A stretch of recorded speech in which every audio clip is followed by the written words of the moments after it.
ensinar. E passado um decorrer do tempo, chega num período do ano ali aproximadamente entre 60 e 70, levanta-se o imperador Nero e impõe agora um jugo pesado sobre esse povo. Esse povo agora sofre essa grande opressão, sofre essa grande luta imposta agora pelo Império Romano. E eles começam a se apostar da fé, começam a se esfriar.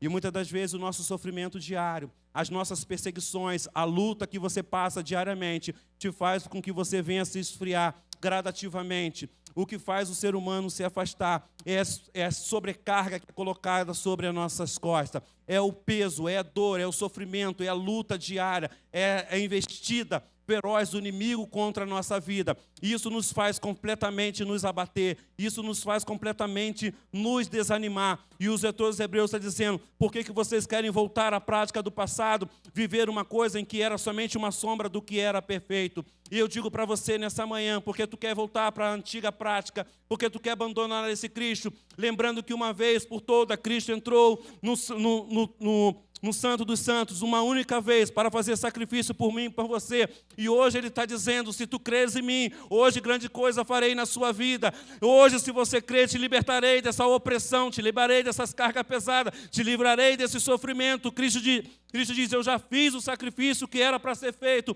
para que você pudesse viver em meias lutas, em meias perseguições, em meias tribulações, mas de cabeça erguida, fortalecido e preparado, porque hoje você entende que você entrou aqui nesse lugar para sentir a presença de Deus. Hoje você entrou aqui porque você entende que hoje nós estamos celebrando a ceia do Senhor, e a ceia do Senhor, a qual você está lembrando, te faz refletir a respeito de que aquele sangue derramado na cruz do Calvário é o sangue do meu Senhor, e se Ele derramou por mim, Ele fez um sacrifício verdadeiro e eterno, até que eu alcance assim a eternidade e more com Ele para sempre. Mas enquanto eu estou aqui nessa terra, esse sangue me purifica, e não há condenação nenhuma para aqueles que estão em Cristo Jesus, segundo Romanos capítulo de número 8. E não há condenação para você nessa manhã, não há nenhuma coisa a qual Jesus não possa vencer, porque o texto de Hebreus vai falar a respeito da supremacia de Cristo.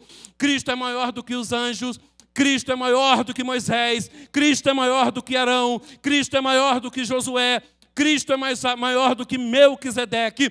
Cristo é superior a todas as coisas a qual aquele povo se apegava. E eu quero dizer nessa manhã que Cristo é maior do que todas as coisas a qual você está se apegando, a qual você está se prostrando, porque eu quero dizer nessa manhã que a supremacia de Cristo é o que vai te colocar de pé nessa manhã. Ao você beber esse cálice, ao você comer esse pão, Ele te fortalece, Ele te coloca de pé, Ele te ergue a você continuar uma boa obra. Ele diz, continua correndo, continua, não pare, porque é uma nuvem de testemunho olhando vocês. Aqueles que um dia também passaram as mesmas lutas e as mesmas perseguições. Ele vai falar dessa nuvem de testemunha no capítulo de número 11. Ele vai falar sobre isso. Daqueles homens que lutaram. Aqueles homens que pelejaram. Mas também, e alguns vão dizer, não alcançaram as promessas. E esses homens e mulheres que lutaram e viveram a fé em Cristo Jesus, estão olhando para mim e para você. E dizendo, segue a carreira, não pare. Nós começamos e vocês terminam. É como se fosse, o autor dos Hebreus, ele vai citar como se fossem os Jogos Olímpicos. Na época de Paulo existiam os Jogos de Ítmos e existiam os próprios Jogos das Olimpíadas. Um era em 2 anos, exemplo de Pan-Americano, e o outro era as próprias Olimpíadas.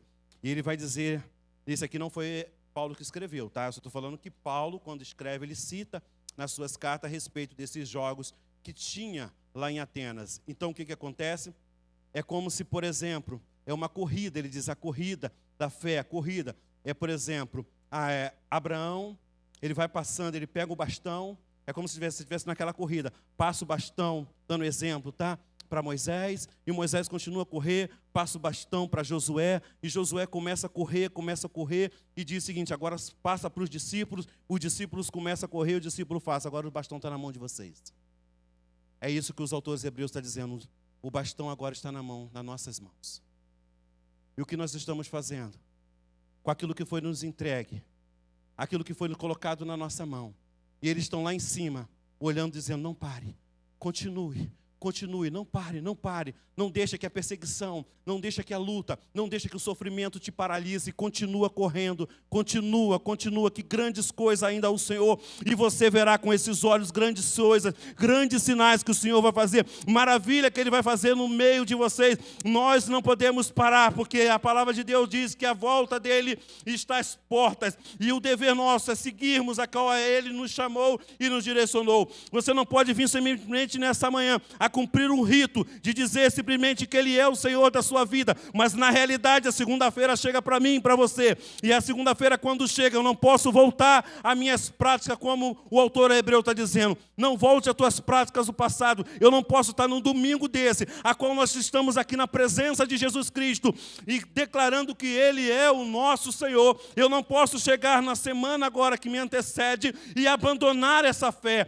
abandonar a Cristo Jesus, e deixar que os inimigos te pisem, te esmaguem, te humilhem. Você não pode deixar que o inimigo te esmalhe, te humilhe. Você ergue a cabeça e diz, o Senhor dos exércitos, o Senhor Todo-Poderoso, Ele morreu por mim e Ele me entrega a vitória nas minhas mãos. Eu não vou calar, eu não vou parar, porque Ele me chamou para uma grande obra.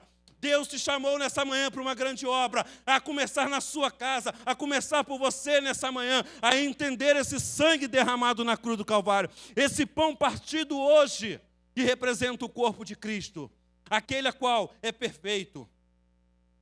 E o papel de Jesus Cristo, a supremacia dele, que Ele vai dizer que Ele é maior, e Ele é o nosso sumo sacerdote, segundo